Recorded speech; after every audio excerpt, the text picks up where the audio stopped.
Hey guys, tonight we step into a fog-laced night of history, where the cold stone walls of the Tower of London didn't just imprison people, but locked away secrets that time itself tried to forget. You might think the execution of a queen is something distant dry, but tonight you'll see Anne Boleyn's death wasn't merely a swing of the sword. It was a cruelly orchestrated performance designed to destroy a woman's body and name alike. And yes, if you think you're tough enough to handle what happened that May morning in 1536, I'm sorry, but you might have underestimated just how chilling it truly was. So before you get comfortable, take a moment to like the video and subscribe. But only if you genuinely enjoy what I do here. And don't hesitate to drop a comment letting me know where you're watching from and what time it is in your part of the world. It's always fascinating to know where my fellow night travelers are tuning in from. Now dim the lights, maybe turn on a fan for that soft background hum. And let's ease into tonight's journey together. Anne Boleyn, the second wife of King Henry VIII, once celebrated as a symbol of power and intelligence, became the center of a silent, horrifying royal tragedy. You're standing in the courtyard of the Tower of London. The early May sunlight filters through moss-covered stone walls, and in the air there's no scent of death like you might expect. Only damp grass, morning mist, and a silence so heavy it feels like you're breathing underwater. And there, just a few steps away, is a wooden scaffold lower than you'd imagine, where Anne Boleyn will kneel in just a few minutes. You know, in films, executions are often portrayed as grand spectacles with towering platforms, fire and smoke, and dramatic music, like a movie trailer. But in reality, that scaffold was only about 1 meter high. No soundtrack, no slow motion, just the truth. Anne was forced to bow in front of the crowd, like a final object on display. And here's the first strange detail of the night. Instead of using the traditional English axe, Henry VIII brought in a swordsman from abroad, from France, where beheading was considered an art form. You heard that right. One of the most powerful men in the world at the time chose a sword over an axe, not out of mercy, but because he wanted his wife's execution to appear more elegant. Like choosing the right kind of knife to peel an apple without ruining the skin. Historians still debate this. Some say it was a final gesture of mercy. Others believe Henry had no mercy left. He simply wanted everything to go smoothly to silence public outcry and quickly marry his next wife.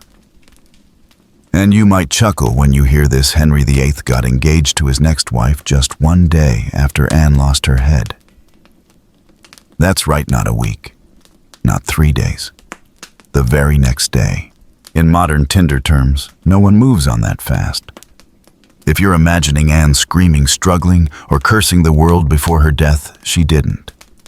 In fact, eyewitnesses described her as strangely cheerful, joking with her ladies-in-waiting, and speaking calmly on the scaffold. Today, psychologists believe that was a sign of emotional dissociation, a severe defense mechanism that kicks in when your mind has no more space left to store fear. You know, like when you grin during a meeting while your boss yells at you for deleting an important file. You're not smiling because you're happy, but because your brain is overloaded. And then when Anne knelt, no one told her exactly when the sword would fall. No countdown, no warning. Just the rustling wind, the creaking boots of the guards, and that chilling awareness that death was coming, but not knowing when. Still listening. If your eyes are getting heavy, don't worry. The story is far from over. And maybe like Anne, in her final moment, you too will find a strange kind of peace in the place that seems most terrifying. And then, no horns, no drums, the blade cut through the air. Clean. One strike. No blood spraying, no screams echoing through the air. Only the sound of breath caught in the throats of those watching. Anne's ladies-in-waiting collapsed to the ground, scrambling to gather what remained of the woman they once served. And here's a detail that's rarely mentioned. There was no coffin prepared for Anne. Instead, the ladies hastily found an old arrow chest to place her body in. That's right. A Queen of England, once crowned in a grand ceremony at Westminster Abbey, was shoved into a wooden box meant for carrying weapons. Perhaps you'll find that image both tragic and bitter, as if history itself were whispering, "You can ascend to the throne, but don't forget your end might still be tossed into storage." Historians still debate the true reason behind Anne's conviction. The most widely accepted theory is Henry needed a new wife to bear him a son, and Anne could not. So absurd accusations like adultery with her own brother or plotting to poison the king were conjured almost from thin air. Some modern historians even call Anne's trial a medieval version of fake news, no real evidence, just royal media controlling the narrative. So you see, sometimes history isn't about right or wrong, but about who tells the story first. If this all sounds familiar to today's political power plays, then you're not dreaming. Perhaps that's why Henry VIII ordered every trace of Anne erased after her death. Her portraits were scraped away, her emblems carved off castle walls, and her name was no longer spoken at court. For years afterward, anyone who accidentally mentioned Anne in the wrong tone risked losing their job, or worse. One historian once said, "Anne's death wasn't just the end of a person. It was the destruction of a legend before the legend even had time to live." Dramatic, yes, but not wrong. Feeling sleepy yet? If not, imagine yourself as a guard at that very execution. Morning birdsong in the air, wind brushing the treetops in the tower courtyard, and the faint scent of blood just light enough to tighten your throat. You stand there knowing you've witnessed something that no one is allowed to speak of by name. Then you go home and pretend you saw nothing. We'll continue this story in a moment. But first, take a second to close your eyes. Breathe deeply and surrender to the safe darkness of sleep, where justice at least isn't defined by a crown. So in the end, why was Anne Boleyn executed? If you Google it, the answer comes neatly packaged: treason, adultery, and incest. But if you stop there, you'll miss the entire maze of politics, desire, and power games, bearing the mark of Henry VIII, where laws could be bent like ribbons as long as they served the throne. Officially, Anne was charged with having illicit relations with 5 men, including her own brother. Yes, you heard that correctly. In a plotline that would make even modern screenwriters hesitate. The Queen of England was accused of adultery, incest, and conspiring to kill the king. A combo of crimes from which no one could emerge as anything but the villain. But let's set aside that novelized version for a moment and zoom out to the bigger picture. Anne had once been Henry's overwhelming obsession. He broke his marriage with Catherine of Aragon, defied the church, defied the Pope just to marry her. But like so many power-fueled love stories, what begins in passion often ends in ruin. Anne gave birth to a daughter, Elizabeth, not a son. For a king obsessed with a male heir, that was nothing short of a death sentence. Henry, who once called Anne the light of my eyes, began to see her instead as an obstacle to be removed. And so Thomas Cromwell, the king's powerful right hand, entered the scene. Cromwell and Anne were once allies, but as their powers began to overlap, conflict ignited. Cromwell, whose political skill was honed like a sharp blade, laid out a plan that many modern historians now call a mock trial. Most of the evidence against Anne was misdated. Several charges were placed on days when she was documented to be elsewhere, even bedridden after childbirth. But you know how it goes when power is the judge. Truth rarely gets a seat in the courtroom. Historians still debate to this day, did Henry truly believe Anne was guilty, or did he simply turn a blind eye because he needed a clear path to marry Jane Seymour, the woman who carried the hope of a male heir? Whatever his motivation, the result remained the same. Anne was convicted, sentenced to death. And 5 other men, including her brother, had already been executed days prior, as if the court were clearing the stage before the lead actress made her final appearance. That night, Henry was not present at the execution site. He stayed in Whitehall, waiting for word that it was done. And just a few hours later, he he became engaged to Jane. A clean cut in both the literal and figurative sense. You see, Anne wasn't executed for true crimes. She was eliminated because she had become too powerful. A woman who was intelligent, opinionated, who dared to engage in matters of state, who refused to bow to the king, that in Tudor times was a greater crime than anything else. We're not just hearing a story about death. We're hearing a story about how power can redefine truth, and how any woman who dares challenge the crown will eventually find herself bowing in the most literal way. And now, if you're still awake, breathe steadily. There are no more trials, no more accusers. Just you, the soft light, and a quiet truth. History isn't always written by the right, but by the stronger.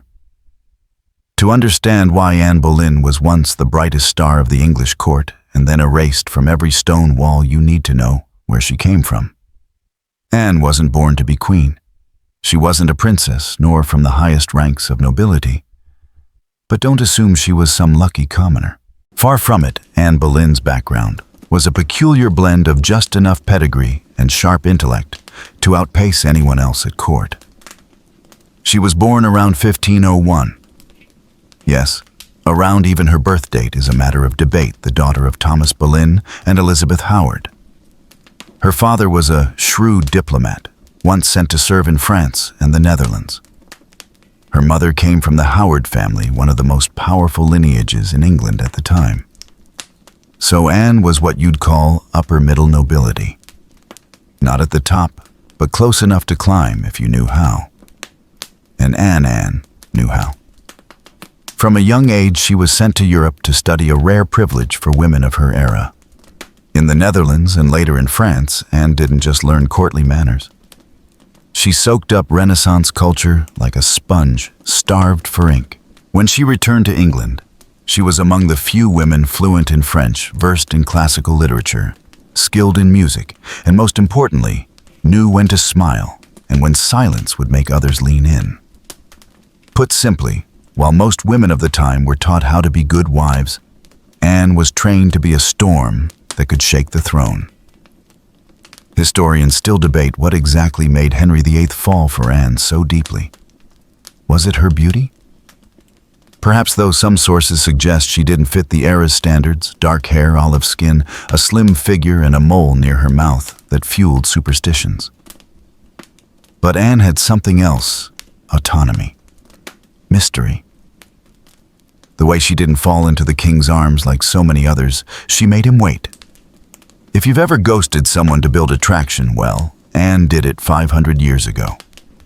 Instead of becoming his mistress, Anne made Henry wait for years. And in that time, she didn't just captivate him. She drove him to break from the Catholic Church to marry her. A woman who made a kingdom sever ties with Rome. Do you think that's normal? But the very qualities that brought Anne to the throne, her intellect, her personality, her ambition, were the same ones that cost her everything. She was too intelligent to serve merely as decoration beside the king. She spoke up about politics, religion, and what Henry should or shouldn't do, and that was something Tudor society could not tolerate. If you've ever heard the phrase, "a woman should know her place," then for Anne Boleyn, that place was right next to the scaffold. Now you know. Anne wasn't just Henry VIII's second wife. She was a symbol of a rare kind of woman in the medieval world. Sharp, wise, willing to spar with minds, and unafraid to love on her own terms. Still awake, if so, let your eyes gently close for a moment. And remember, a woman with a mind sharp enough to tilt a throne could also be the one who forces history to rewrite itself. And then, like a prelude to destiny, Anne Boleyn met Henry VIII. Not in the rain, not at a fairy tale banquet. Their meeting happened in the familiar world of the elite court. Halls, performances, feasts, and games of power where glances could cut deeper than swords.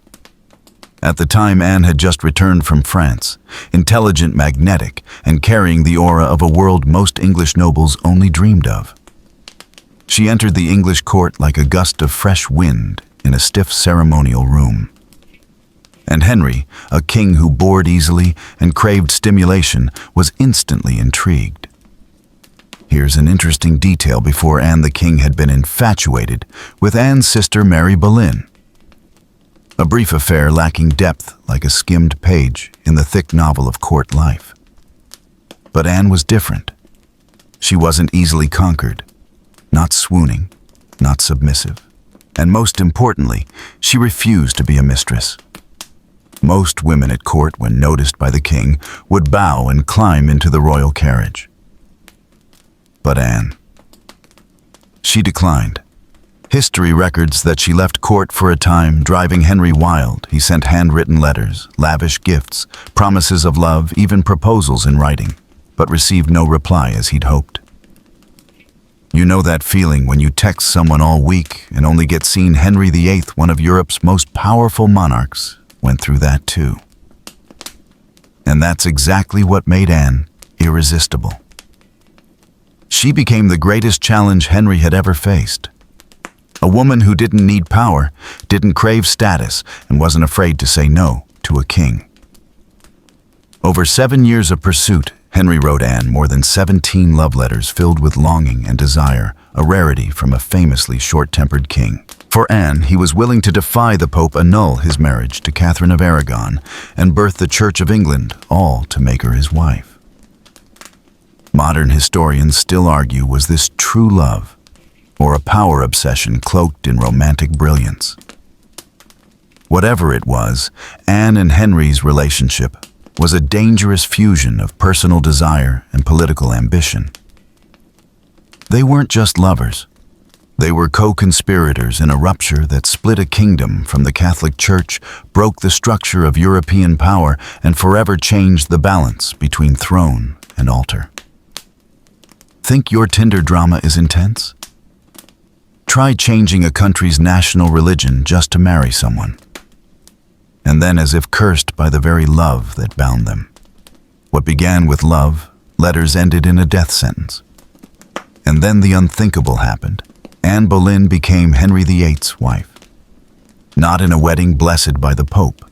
No church bells rang out from Rome, no sacred approval from traditional Catholic rites. But even without those divine rituals, Anne wore the crown. And in that moment, a woman who was once a lady-in-waiting, once seen as a barrier, now stood beside the king. And it became one of the greatest turning points in English history. The marriage of Henry and Anne wasn't just a private union. It was a revolution in disguise. You know, when most people tire of a spouse, they separate or find a diplomatic excuse. But Henry, he changed the entire religion of a nation to marry Anne. A political plot twist so bold even modern leaders would tip their hats. The Pope refused to annul Henry's first marriage to Catherine of Aragon. And Henry, a man who didn't like hearing the word no, took matters into his own hands. With the support of Thomas Cromwell and a group of theological scholars, the kind who say, if the king wants it, we can justify it.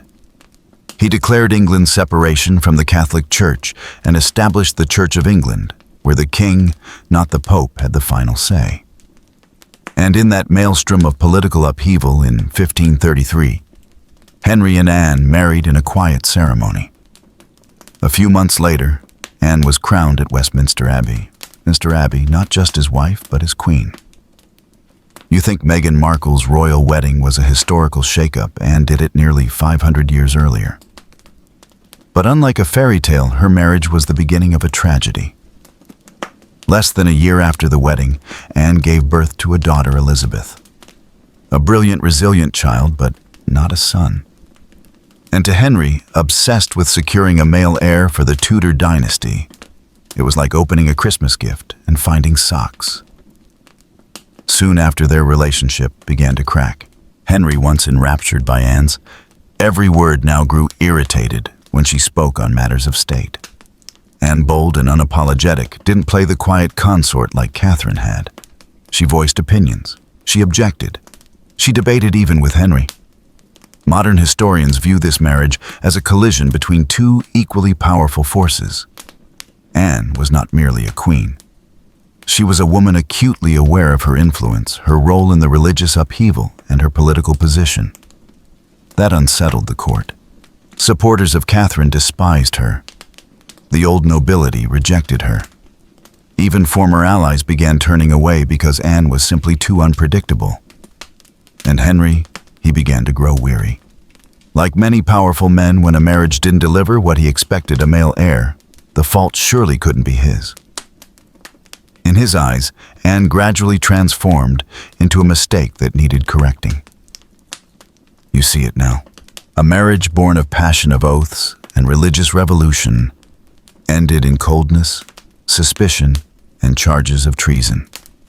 So, if you've ever thought that falling in love with the wrong person just leads to a few sleepless nights, remember that Anne lost her head. Still awake. If you're not asleep yet, let this story remind you gently. Love can lift you high, but if you're not careful, it can also carry you straight to the scaffold. Before Anne Boleyn rose to the throne as England's second queen, another woman had to be pulled down. Her name was Catherine of Aragon, Henry VIII's first wife. And if this were a long-running drama series, Catherine would be the noble, faithful, patient first wife, replaced by someone younger, sharper, more fashionable. But as you'll see, things were never that simple. Catherine was no ordinary woman. She was the daughter of King Ferdinand and Queen Isabella of Spain, one of the most powerful royal couples in Europe at the time. In other words, Catherine entered England with royal blood and a full political legacy behind her. She married Henry's older brother Arthur. But when Arthur died young, Catherine later married Henry to preserve the alliance between England and Spain. For years she was a model queen, intelligent, virtuous, beloved by the people. But then she failed to produce a male heir. And that, as you've probably guessed, planted the first seed of doubt in Henry's mind. He and Catherine had one surviving child, Mary, who would later become Queen Mary I, but not a son. And for a king haunted by the fragility of the Tudor dynasty, that felt like a curse. It was at that moment that Henry noticed a young woman at court, Anne Boleyn. And unlike his previous flings, this wasn't a fleeting infatuation. Henry fell in love.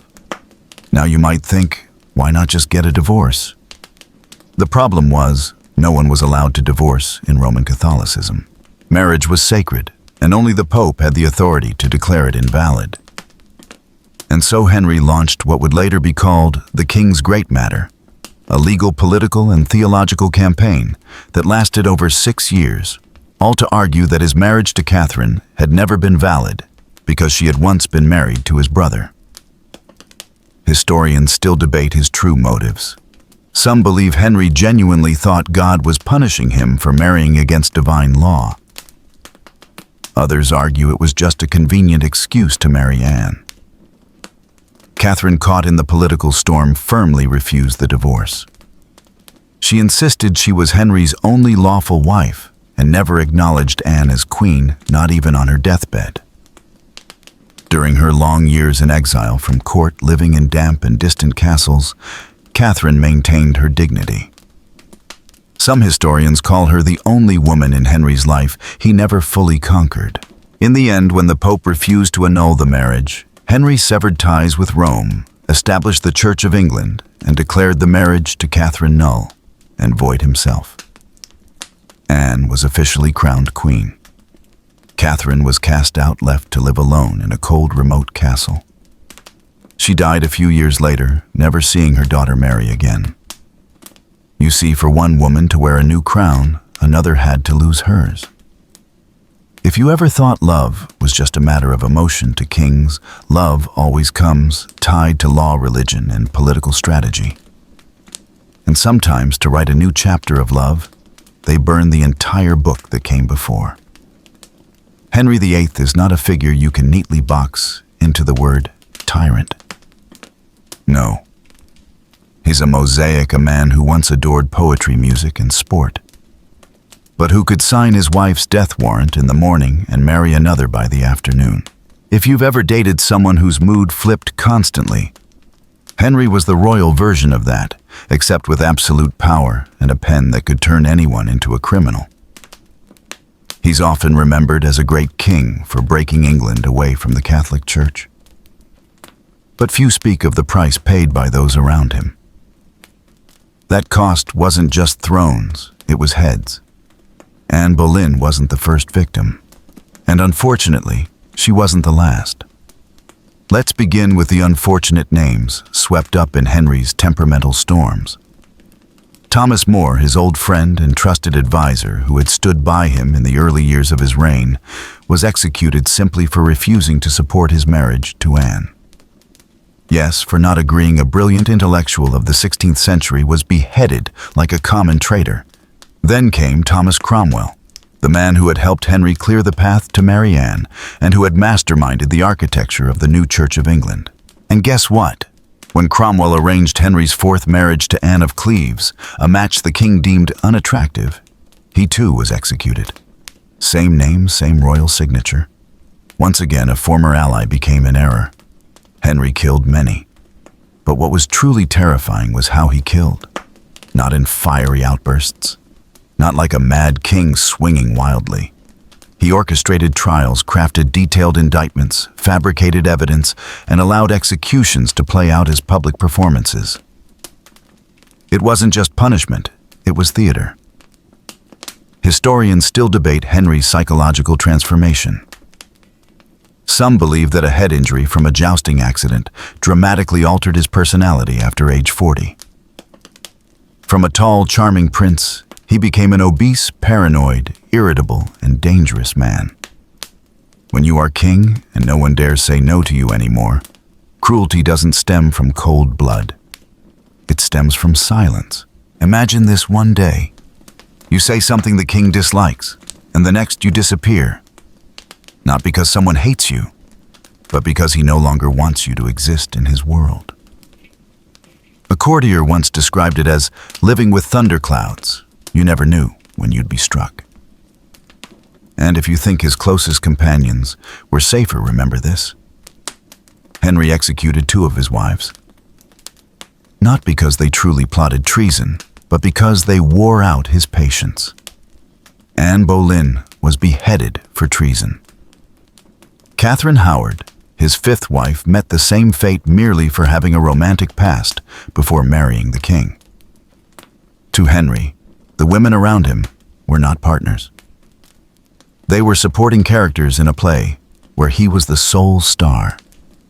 And here lies the most chilling part. Henry always believed he was right. He didn't kill for pleasure. He killed because he believed it was God's will, a way to preserve the kingdom's stability. That absolute certainty, cloaked in the guise of royal duty, cost countless lives and plunged England into a cycle of bloody purges. Under Henry VIII, the law was not the foundation of justice. It was a staff in the king's hand, a tool to be bent, twisted, and rewritten whenever he needed to secure his power or remove a thorn in his side. If you think the law is something that stands independent in Tudor, England law bowed to the will of the crown. And Henry, more than any monarch before him, turned legal manipulation into an art form. Take the Act of Supremacy. In 1534, a document that seemed administrative on the surface, but was in truth a legal religious coup. With one signature, Henry declared himself head of the Church of England, not the Pope. And that didn't just shift the balance of power in Europe, it placed Henry above judgment.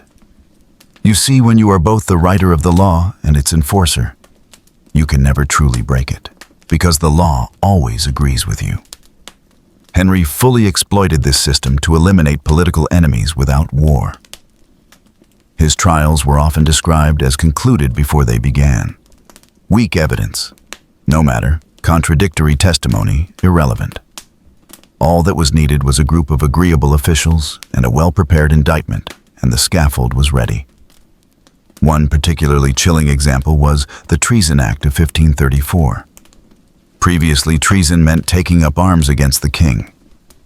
But under Henry, it became treason simply to say he was a tyrant or to doubt the legitimacy of his marriage to Anne. Yes, even thinking the wrong thing was dangerous. Don't believe it? A man named John Fisher, a bishop, was executed for refusing to acknowledge Henry as the supreme head of the church. Not because he drew a sword against the king, not because he plotted anything, but because he remained silent, and that silence was interpreted as a signal of dissent. Modern historians call it England's first version of totalitarianism, where law wasn't used to protect citizens, but to strip away dissent. To the point that even those who had loyally served Henry, like Thomas Cromwell, weren't spared. Cromwell was the architect of countless laws that fortified royal authority. But when a political marriage he arranged between Henry and Anne of Cleves failed to please the king, Henry used the very legal provisions Cromwell had created to accuse him and had him executed. A legal system where anyone could be charged with flimsy evidence and no true right of defense sounds like an early form of modern dictatorship, doesn't it? Are you starting to feel a chill? If so, remember this: in those days there was no social media to speak out, no cameras in the courtroom, no hashtags like #JusticeForAnne. Only Tudor-style justice placed squarely in the hands of a man who could change a race and rewrite laws according to his moods. Still awake? If you are, take a long breath. Relax, because at least your night's sleep doesn't depend on a signature from the royal palace. Politics under Henry VIII, especially during Anne Boleyn's reign as queen, resembled a royal survival game. In it, words could be weapons, congratulations, could be camouflage, and a smile at the wrong time could mean you'd be permanently absent at the next roll call. The palace, supposedly the heart of glory and culture, felt more like a giant chessboard where every person was a piece, and Henry VIII was the only one allowed to move them. Want to survive? Then you had to master the art of bowing just enough. When Anne entered the palace as queen, she didn't just marry a man, she walked straight into the political epicenter of England. And every eye was on her. Catherine's supporters despised her. The traditional nobility scorned her. Even former allies grew uneasy when Anne refused to be the docile, gentle queen they expected. She had opinions. She intervened in foreign affairs. She defended religious reformers, which made conservatives view her as a disguised heretic. In that climate, every word Anne spoke was scrutinized. Every gesture held potential as evidence should her favor fall. Court factions shifted like an overturned board. Today's close advisor could be tomorrow's traitor, depending on their association with the woman currently under the king's shadow. Want to understand just how intricate court politics were? Imagine this: if you failed to bow deeply enough as the queen passed, someone could accuse you of opposing the royal marriage. If you were seen chatting warmly with a lady-in-waiting, and that woman was later implicated in a scandal, you could be interrogated as someone who knew but didn't speak. There was even an instance when a nobleman was arrested simply for dreaming that the king had died. Yes, just a dream.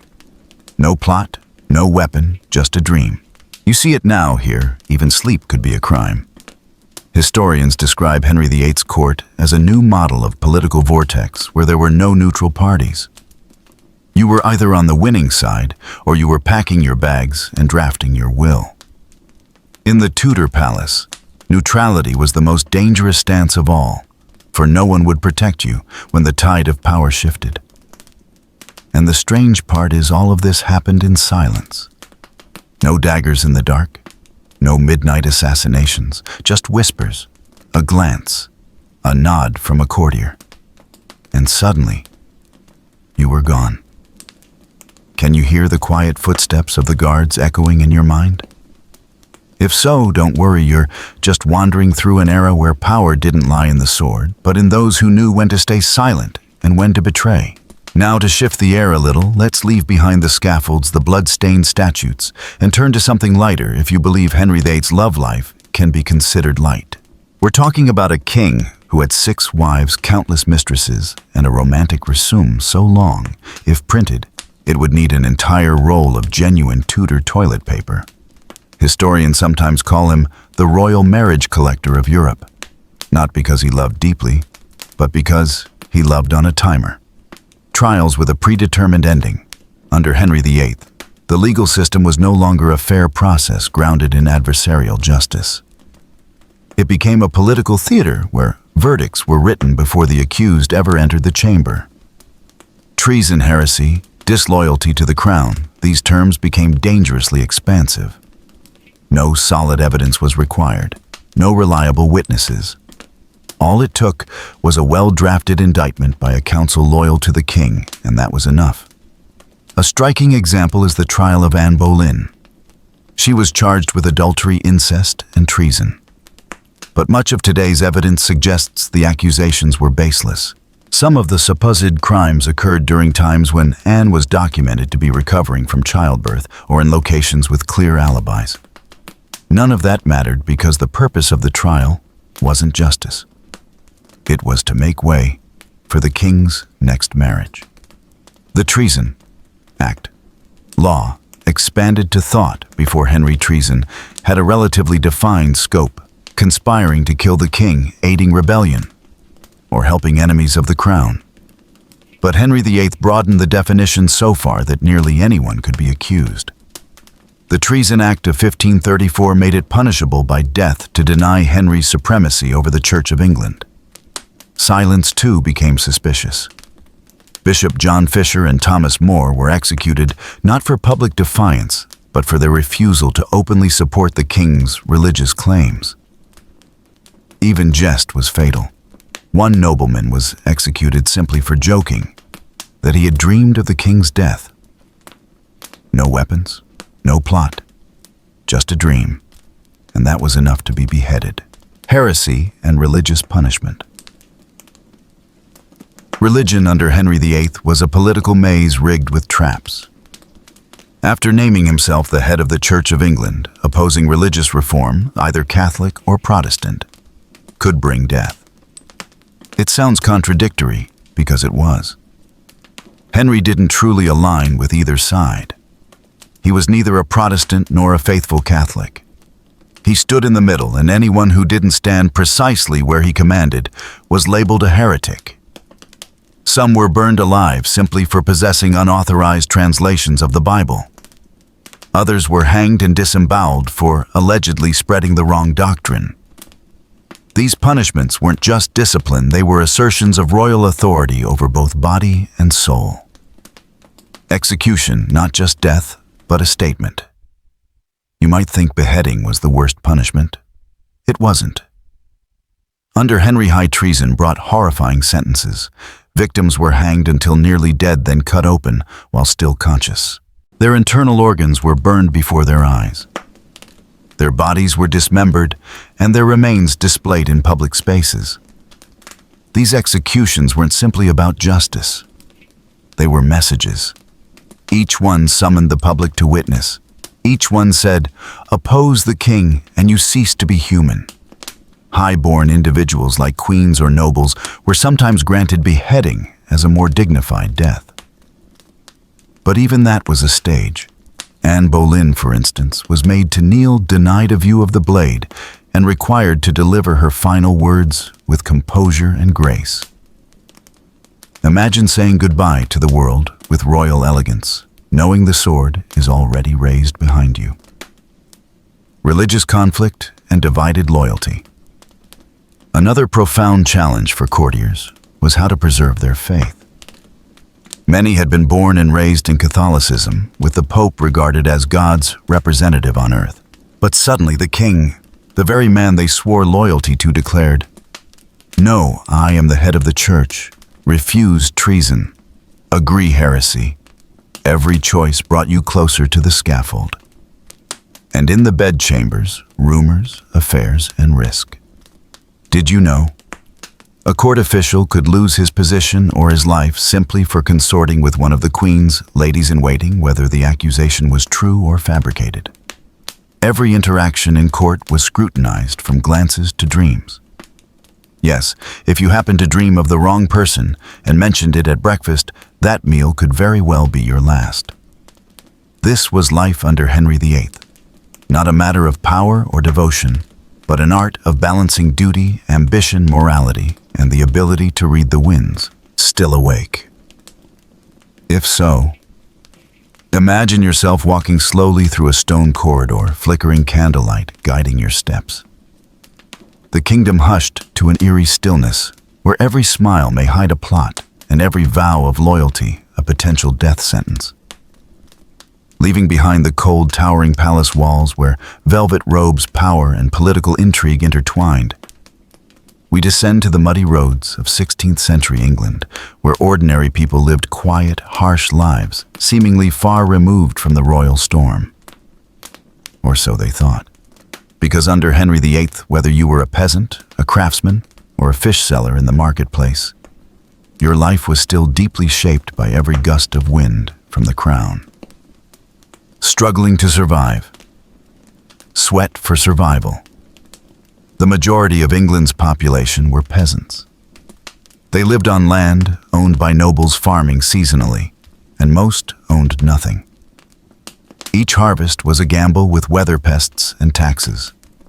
A failed season meant hunger, illness, or death, and cruelly taxes still had to be paid, no matter the outcome.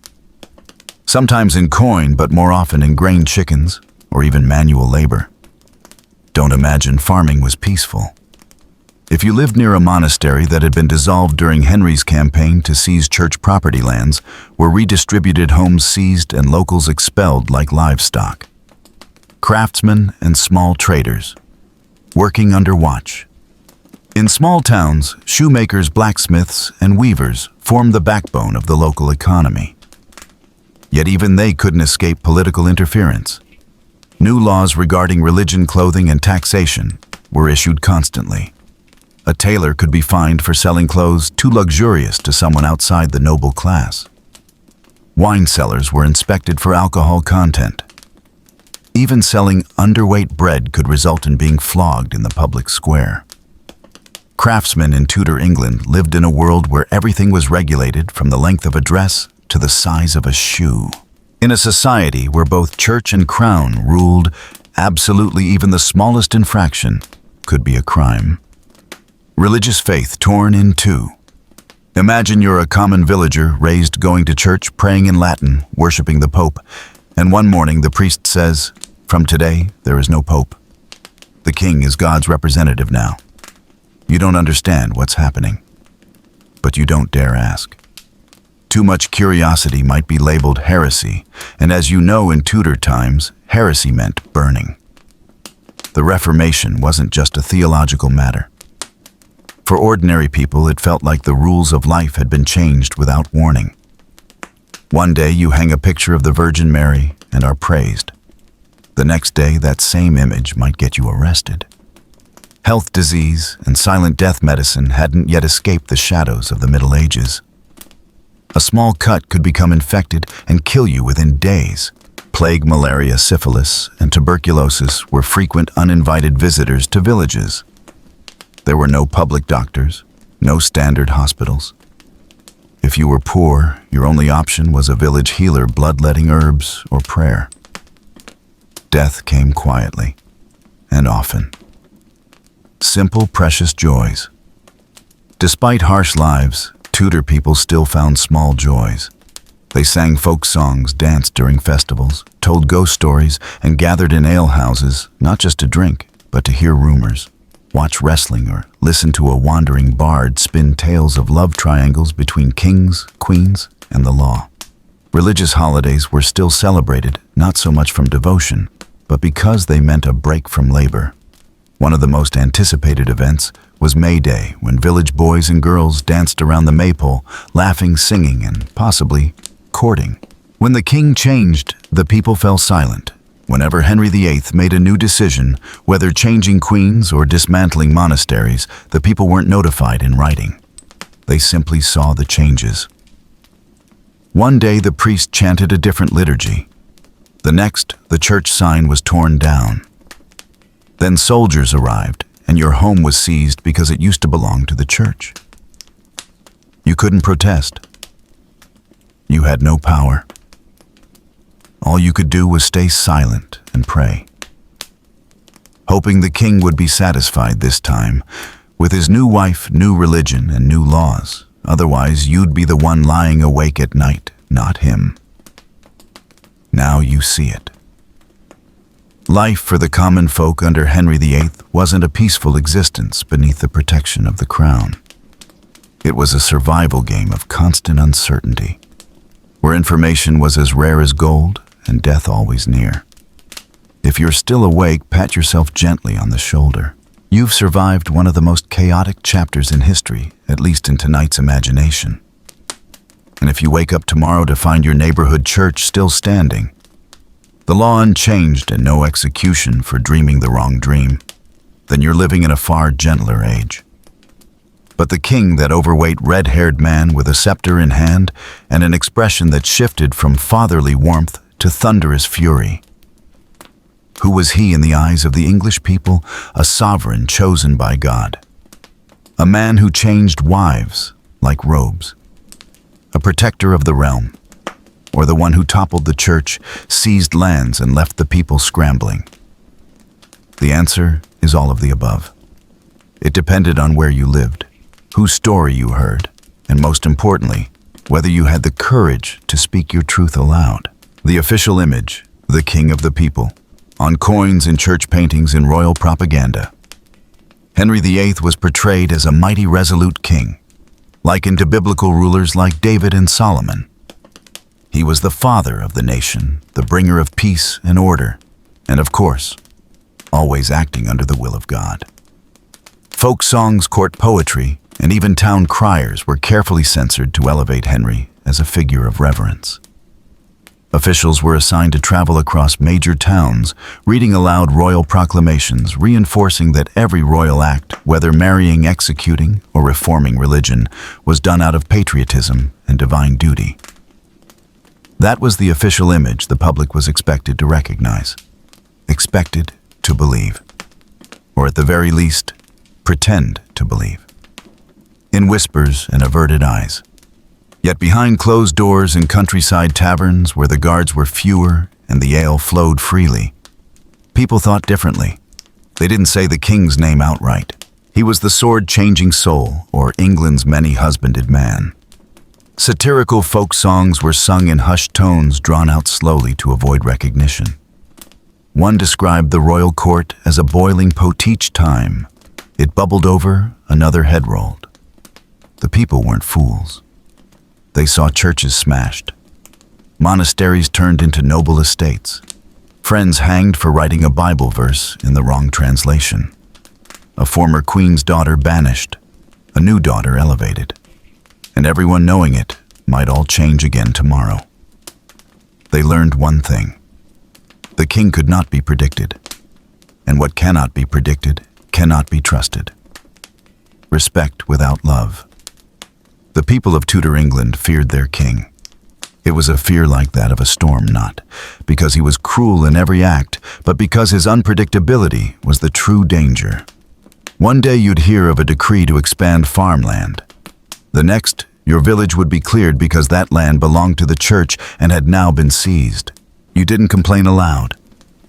You quietly packed your things, held your child close, and walked farther away.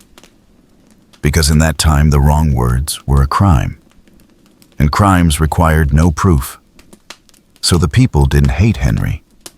They just never dared to love him. Dark comedy in folk memory generations.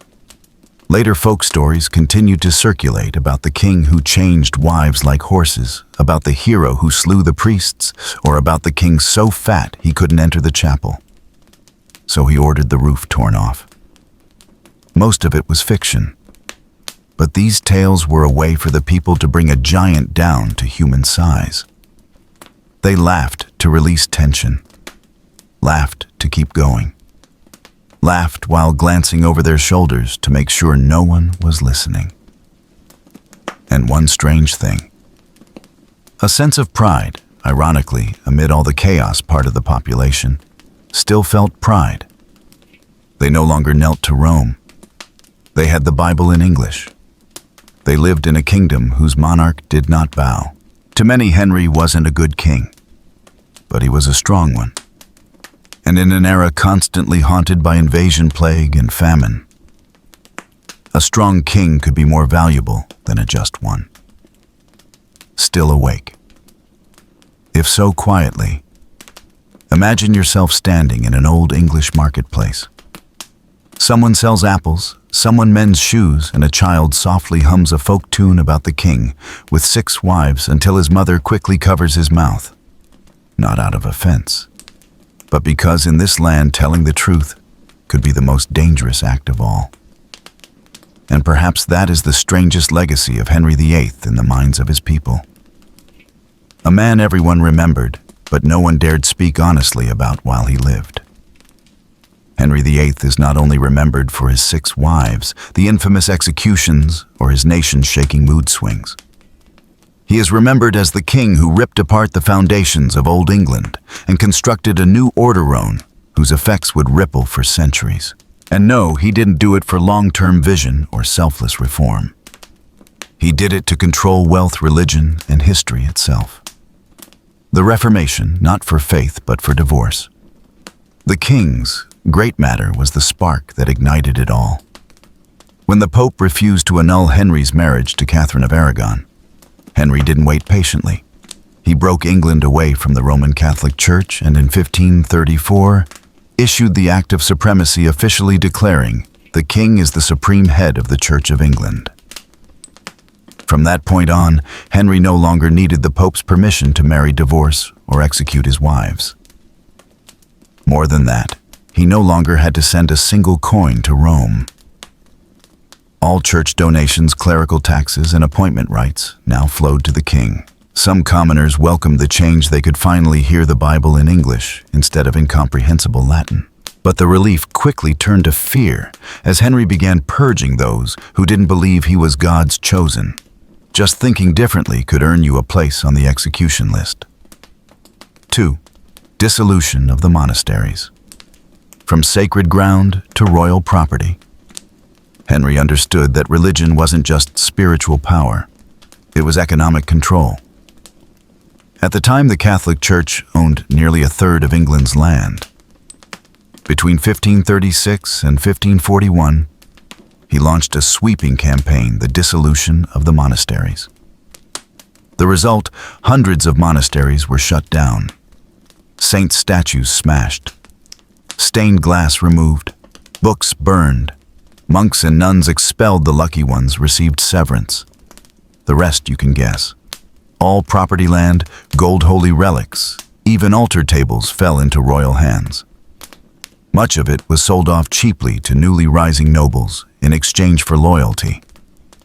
This is one reason many aristocratic families in England today trace their wealth to former church holdings. This wasn't just reform. It was a national redistribution of religious, economic, and political power. And Henry, he wasn't just a king. He was the man who restructured England with a cross-smashing hammer. 3. Centralization of royal authority, from local lords to central power. Henry didn't like sharing power. He tightened direct royal control, reducing the influence of local nobles and expanding centralized administration. His court became more professional, with institutions like the Court of Augmentations managing confiscated church assets, the Court of First Fruits and Tenths taxing clergy, new financial offices to ensure money flowed in the right direction toward the throne regions, like Wales and the North, once loosely governed, were brought under firm royal law. Henry extended his legal hand into territories that had previously enjoyed autonomy. It was a clear step toward centralized governance and nationalized law. 4. Law and justice. Rewriting rules, erasing boundaries. Henry wasn't satisfied with merely shifting laws. He wanted to rewrite them entirely. The Treason Act was expanded, as you know, to include speech and thought. Most notably, he blurred the lines between religion and law. From now on, believing in the wrong figure was a crime. Opposing the new faith, crime. Refusing to accept a royal divorce, crime. Printing books without the king's exact wording, also a crime. Henry made law a flexible tool shaped by his moods. And who held the pen? He did. 5. Reforming marriage and succession. After his series of wife swaps, Henry passed multiple succession acts shifting inheritance rights based on personal whim. Princess Mary, daughter of Catherine, was once the heir. Then declared illegitimate, then Elizabeth, daughter of Anne Boleyn, was removed as well. Then both were reinstated but not considered lawful heirs. It was more tangled than any royal drama, and truly no one dared predict who would sit on the throne next, because the law changed faster than the English weather. 6. Education and language. Despite the violence of his reign, Henry VIII undeniably promoted access to religious knowledge in the vernacular. He authorized the translation of the Bible into English, allowing common people to read and understand the Word of God, rather than just hear Latin sermons they couldn't comprehend. Of course, that translation was heavily censored by the Crown. But at the very least, for ordinary citizens, it marked the first sign that religious knowledge was no longer an exclusive privilege of the clergy. Are you still awake? If so, imagine living in a time where every change wasn't just policy, it was a total reordering of the world. One day you were a Catholic, the next you followed the Church of England. One day, a monastery's windows glowed with candlelight. The next, it was a noble estate. And the man behind it all, both king and bishop, both lawmaker and historian. Not everyone dares to reform like Henry VIII. But not all reformers leave behind legacies that both inspire awe and send shivers down the spine. If you thought being a subject of a king like Henry VIII just required tilling your field, paying your taxes, and attending church, I'm sorry to say not enough. Under Henry, you didn't just have to live right, you had to think right, believe right, dress right, and even stay silent the right way. He didn't just reform the court and religion. Henry VIII issued a slew of harsh and sometimes bizarrely specific regulations that turned daily life for peasants and nobles alike into a constant test of morality and loyalty. 1. Treason from action to thought. As previously mentioned, the 1534 Treason Act didn't just criminalize armed rebellion or political conspiracy. It expanded to include saying Henry wasn't the rightful king, denying that he was the supreme head of the church, opposing his new marriage, failing to express sufficient joy at the birth of his son. Yes, you read that right. Attitude was regulated. If the court held a public celebration and you didn't hang a flag, didn't smile at the right time, or, God forbid, clucked your tongue at the mention of the new queen, you might be invited for questioning and never return to your village again. 2. Speech laws. Joking wrong could mean death. One of the most notorious rules was making jokes about the king could be punishable by death. No written plans. No political conspiracies were needed. Just someone reporting you for saying something like, "The king's so fat, he had to break down palace walls." Maybe he's collecting wives like trophies, or even I dreamt the king fell off his horse. All of these could be investigated as treasonous hints. In a society without cameras or microphones, someone else's ears were your evidence. And that made every word at dinner, at the tavern, in church a potential danger. 3. Dress laws. You couldn't look too noble without the bloodline.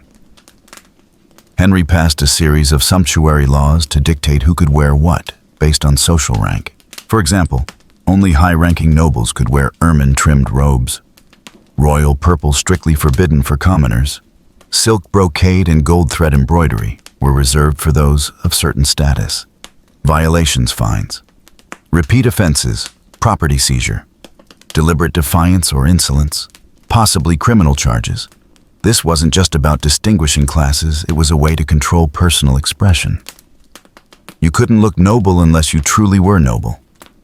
Because power didn't just sit in titles, it flowed through the folds of your clothing. 4. Religious and literary censorship. Studying the wrong text was treason. Henry knew knowledge was power, and he wasn't about to let that power slip from his grip. He imposed strict controls on publishing and translation, including only officially approved versions of the Bible could circulate. Possession of books by heretics like Tyndale or Luther was banned. Anyone owning incorrect theological materials could be prosecuted for heresy. Even school teachers were monitored for political and religious alignment. Teach children the wrong prayer. the entire village might be investigated. 5. Religion wasn't a choice. It was an obligation. After declaring himself supreme head of the Church of England, Henry required the entire population to sign an oath of allegiance to the new faith. Refusal execution. Don't think you could simply say, "I'm a good person, I'm loyal to the king, but I remain Catholic." Not acceptable. To Henry, divided loyalty was no loyalty at all. Believing in a foreign pope was equivalent to supporting the enemy. Even priests and nuns were required to swear allegiance or leave their convents forever. Some were interrogated. Some were burned alive. Some simply vanished. 6. Control over construction and property. No getting too rich too fast. Henry also issued regulations to control housing size, number of servants, warehouse capacity, and more. Why? To maintain a clear distinction between social classes, to prevent people from gaining wealth quickly and forgetting their place.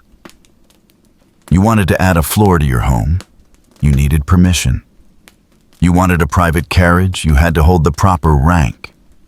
You threw a wedding that was too extravagant, you might be investigated to see where the money came from. For Henry, a stable kingdom wasn't built on public goodwill, but on making sure everyone stayed in their lane.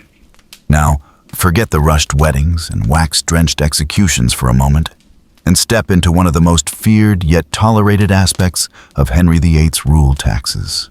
Under his reign, taxation wasn't just a financial obligation. It was a political declaration, a symbol of loyalty, and sometimes a convenient excuse for the king to peek into your purse and take a portion or take it all. The English people of the 16th century may not have always known who the queen of the day was, but they were well aware and afraid of the taxes Henry imposed. And don't think only the wealthy were affected. Under Henry, from the cabbage farmer at the edge of the village to the brocade-clad nobleman in the manor, everyone contributed to the ever-hungry royal treasury, feeding war palaces, weddings, and a rather large number of wives. Taxes weren't just fixed annual payments like we know today. They came in waves of financial restructurings under names like royal subsidy, crown offering, or donation for national faith, but in practice, they were aggressive collection campaigns. And if you refused, you could quickly find yourself labeled as politically unfaithful. One of the most common was the property tax, where people were taxed based on what they owned. How many acres did you have? How many cattle? How many windows? Yes, more windows meant more wealth, and therefore higher taxes. Some people walled up windows or hid cows at night to avoid being overvalued. But Henry didn't stop there. He expanded the tax net to cover basic goods in daily life.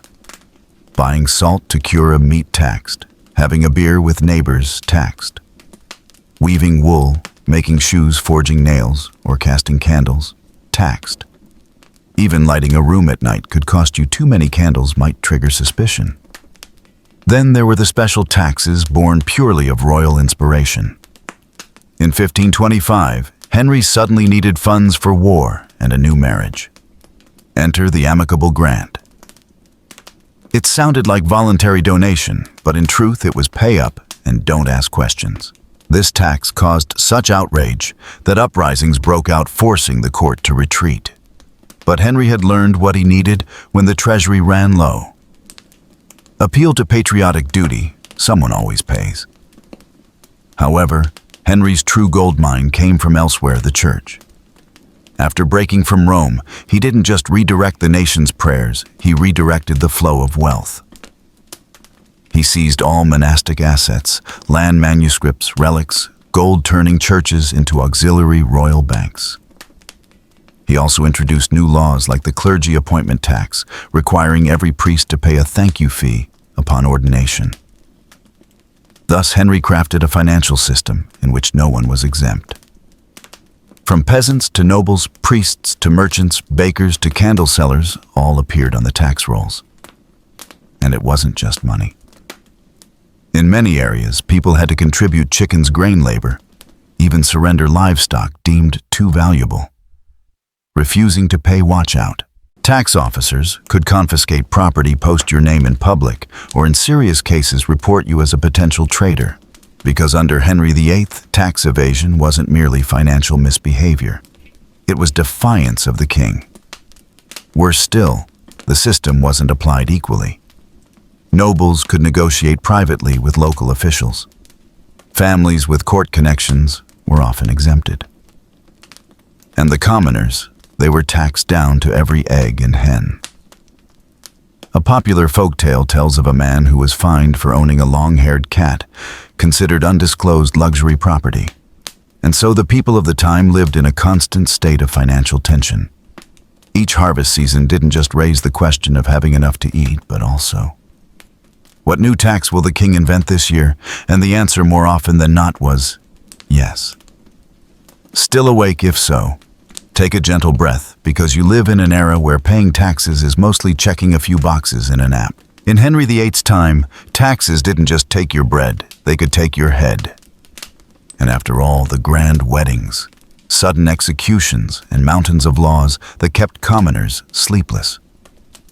What Henry VIII desired most, what he considered his ticket to eternity, was something that sounded simple, a son. Not because Henry liked children. There are no records of him changing diapers or teaching the lute. But because for a Tudor king, having a son meant security. A healthy male heir meant a stable throne, a preserved dynasty, and ideally no more queens had to lose their heads.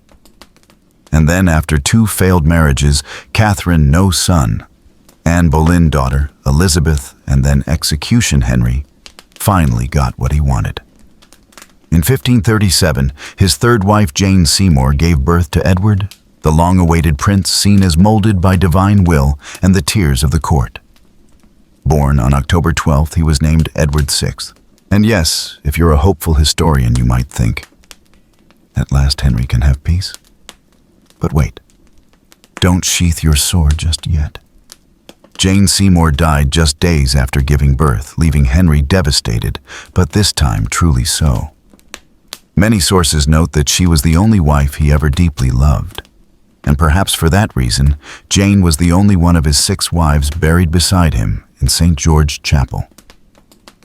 With Edward, Henry became both indulgent and exacting. He assigned top tutors to the young prince, teaching Latin philosophy, theology, grooming him to become an intellectual king. Records describe Edward as bright, quick to learn, and obedient, a rare combination in the Tudor bloodline. But there was a sad whisper that echoed through palace corridors. Edward was frail. He fell ill, often had pale skin, wheezed in the winter, and almost always needed someone by his side. Henry knew. He never said it aloud. But he knew this child might be a prince, might be the great hope, but might also be a flower that blooms for only one season. So by the end of his life, Henry didn't just draft a will. He laid out an entire succession plan. If Edward died young, who would take the throne? Mary, daughter of Catherine of Aragon, Elizabeth, daughter of Anne Boleyn, or some distant cousin from the royal bloodline? The answer, as you know, wasn't simple. Edward VI took the throne in 1547 at the age of 9. And as if to mock all expectations, he ruled for 6 years, intelligent, strongly reformist, and then quietly passed at age 15 from tuberculosis. And after that, welcome to the heart-wrenching, dagger-lined maze of succession, beginning with Mary, my daughter of Catherine, followed by Elizabeth, daughter of Anne, and once again the crown fell into the hands of the very women Henry had tried so hard to remove from the board. Still awake? Then congratulations. You've just survived a story where an entire kingdom placed its hope in a child who breathed softer than the wind, and a king who would do anything, even decapitate, to bring that child into the world. And then, like all mortals, whether emperors of realms or village tax collectors, Henry VIII had to bow before death. He died in 1547, weighing nearly 180 kilos, tormented by gout, diabetes, leg infections, and countless ailments that physicians of the day could only treat with bloodletting and prayer. Some accounts claim his body began to smell after only a few days, and that his massive coffin started leaking as it was transported to his burial. Not exactly a glorious ending to a 38-year reign filled with 6 marriages and countless executions. But the more fascinating part is what happened next. When Henry died, the crown passed to Edward VI, the fragile little son the entire kingdom had once seen as heaven's answer. The boy ascended the throne at just 9 years old. As a child, fought yet through puberty, was crowned defender of the faith of the Church of England. Of course, Edward didn't actually rule. The power lay with his advisors, led by his uncle, Edward Seymour, Duke of Somerset. And under the leadership of the reformist faction, England shifted rapidly, completely erasing Catholic rituals, demolishing any remaining monasteries, and embedding Protestant theology deeply into society. Statues were smashed. Latin Mass was replaced with English, and churches began to resemble preaching halls more than sacred spaces. Historians still debate, did Edward truly believe in these reforms, or was he merely a tool for the politicians behind the throne? What's certain is that he was very intelligent, very well-behaved, and very weak. Edward VI died at age 15, after months of coughing blood too thin to walk. It's said that on his deathbed, he tried to write a will to prevent his Catholic half-sister Mary from inheriting the throne. He hoped to pass the crown to Lady Jane Grey, a Protestant cousin in line with his religious ideals. But alas, English history was never a simple play. Lady Jane Grey held the throne for only 9 days, one of the shortest reigns in history. The people didn't support her. The nobles flipped sides. And in the blink of an eye, Mary, the daughter of Henry, and Catherine of Aragon entered London to cheers and was crowned Mary I. And with that, the nation swerved once more. Mary wasn't just the first queen regnant of England, she was a devout Catholic, determined to reverse every religious reform her father and brother had enacted. And so she gave the order, execute all who opposed Catholicism. In her brief reign, Mary had more than 280 people burned at the stake, including pastors, scholars, and ordinary citizens for heresy. The public soon dubbed her Bloody Mary. But she too had no children. And after her death, another name rose to the throne, Elizabeth I, daughter of Anne Boleyn. And do you see the irony? The woman Henry refused to acknowledge.